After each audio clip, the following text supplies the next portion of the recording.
Hi guys, The Guardian has an article this week about how a council has been left with a bill of £25 million due to Tory and Brexiteer incompetence. According to the piece, a £25 million border control post built in Portsmouth International Port, according to UK government post-Brexit border control plans for import checks, currently lies idle. The building has sat empty and unused for almost a year since the completion after the UK government's announcement that the introduction of post-Brexit import checks will be delayed for a fourth time.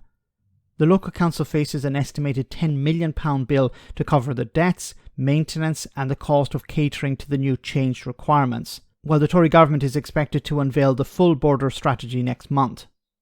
So this border control post was built to handle post-Brexit checks on goods entering the United Kingdom and boasts 14 lorry bays.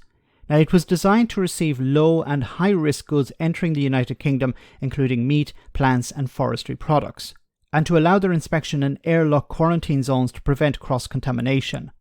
However, given the light touch checks proposed in the government's new border strategy, known as the Target Operation Model, TOM, Portsmouth border post now looks over-engineered, with much of what is offered potentially surplus to requirement.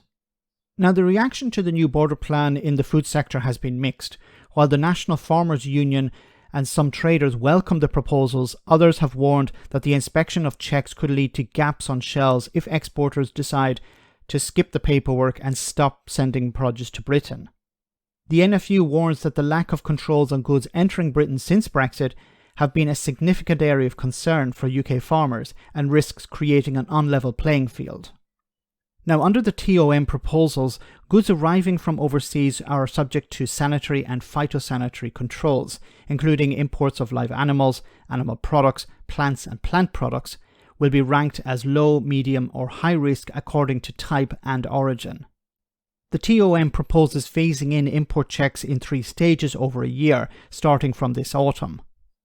So from the 31st of October this year, importers will be required to have health certificates for medium-risk animal products, high-risk food and high-risk feed not from EU animal origin, as well as phytosanitary certificates for medium-risk plant products from the bloc.